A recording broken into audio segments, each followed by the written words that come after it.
Next question है हमारे पास यहाँ पे 3 6/17 divide by 2 7/34 minus 1 9/25 is equal to question mark square. और ऑप्शन दिए गए हैं यहाँ पे 2/75, 2/5, 5/12, 5/3 और 2/15। तो हम यहाँ पर सबसे पहले जो मिक्स फ्रैक्शन है हमारे पास, हम उसे प्रॉपर फ्रैक्शन में कन्वर्ट कर लेते हैं, सिंप्लीफाई कर लेते हैं फ्रैक्शंस को। 17 multiply 3 51, 51 plus 6 57/17 divide by 34 multiply 2 68, 68 plus 7 75 divide by 34 minus 25 multiply 1 25, 25 plus 9 34 divide by 25 is equal to question mark square. हमने यहाँ पर ये फाइंड आउट करना है कि जो क्वेश्चन मार्क स्क्वायर है इसकी जगह क्या आएगा। तो हम इसके लिए जो हमारी लेफ्ट साइड है हम उसे सिंप्लीफाई कर लेते हैं। अब 57 divide by 17 divide by 75 divide by 34, पहले इसको सिंप्लीफाई करेंगे अकॉर्डिंग टू बोर्डमास रूल। बोर्डमास रूल में यहाँ सबसे पहले डिवीजन करते हैं हम लोग, उसके बाद माइनस करते हैं, है ना। और याद रहे हमारे पास जो राइट साइड है उसमें स्क्वायर फाइंड आउट करना है, हमने नंबर का स्क्वायर फाइंड आउट करना है राइट साइड पे।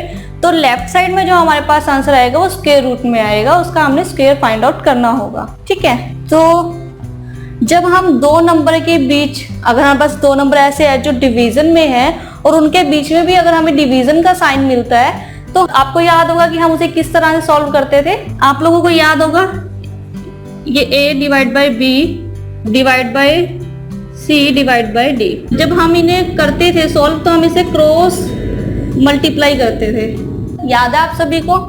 तो हम ऐसे डिवाइड करें, इतना टिपिकल करें तो हम a मल्टीप्लाई d और b मल्टीप्लाई c ऐसे सॉल्व करते होते थे, है ना। ऑपोजिट न्यूमिनेटर और ऑपोजिट डिनोमिनेटर, हम इन दोनों को मल्टीप्लाई करते थे अपनी कैलकुलेशन को इजी करने के लिए। तो अगर आप ये याद रखते हैं, अगर आपको ये फॉर्मूला याद है, क्योंकि जो मल्टीप्लिकेशन है डिवीजन से ज्यादा आसान है, तो हम इसको कन्वर्ट कर लेते हैं a into D divide by b into C. और ये सभी पॉइंट आपको सिर्फ याद रखने के लिए हैं, ठीक है। आप इन पॉइंट्स को याद रखिए ताकि आप पेपर में कम टाइम यूज कर सके। तो सिंपल वे में मैं आपको ये कह दूं कि यहाँ पर जो डिवीजन का साइन है हम इसे मल्टीप्लाई कर देते हैं और जो सेकंड नंबर है हमारे पास हम इसे रेसिप्रोकल कर देते हैं, उल्टा कर देते हैं। यानी कि 57 divide by 17 multiply 34 divide by 75 minus 34 divide by 25 is equal to question mark square. Okay, अब ये 2 पे कटता है यहाँ से। अब नीचे जो हमारे पास एलसीएम है वो 75, हम इसे भी सिंप्लीफाई कर लेते हैं। और 75 तो 57 मल्टीप्लाई 2, 57 मल्टीप्लाई 2 144 माइनस 25 को 75 को 25 से डिवाइड करेंगे 3 और 3 को 34 से मल्टीप्लाई करेंगे तो 102। अब अगर हम इन्हें माइनस करें 12/75, ठीक है। अब 12/75 3 के टेबल पे 3 4 12 और 3 20 75, तो 4/25 हम लोगों के पास स्क्वायर रूट फाइंड आउट हुआ है। अब हम इसका स्क्वायर निकालना है, तो इसका स्क्वायर क्या होता है।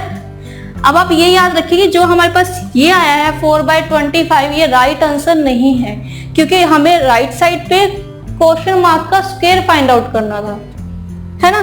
तो इसका स्क्वायर रूट क्या होगा, मतलब कि जो नंबर हमारे पास यहाँ पर आया हमने इसका स्क्वायर रूट फाइंड आउट करना है ना। तो इसका स्क्वायर रूट क्या होगा, मतलब कि ये जो 4/25 है ये किसका स्क्वायर रूट है, 4 है 2 का और 25 है 5 का। तो एक जो हमारे पास राइट आंसर आया वो आया है 2/5।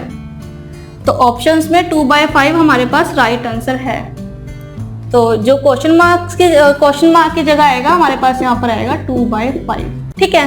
तो आप इन पर अच्छे से प्रैक्टिस करिए और इन ट्रिक्स को इजीली याद रखिए। हम लोगों ने यहाँ पर डिवीजन को मल्टीप्लाई में कन्वर्ट किया। सिंपली याद रखने के लिए आप ऐसे भी याद रख सकते हैं कि जो डिवाइडर निशानों से मल्टीप्लाई में कन्वर्ट किया और जो सेकंड टर्म है हमारे पास हमने उसको रेसिप्रोकल कर दिया, है ना। a/b है तो उसको b/a कर दिया। ओके।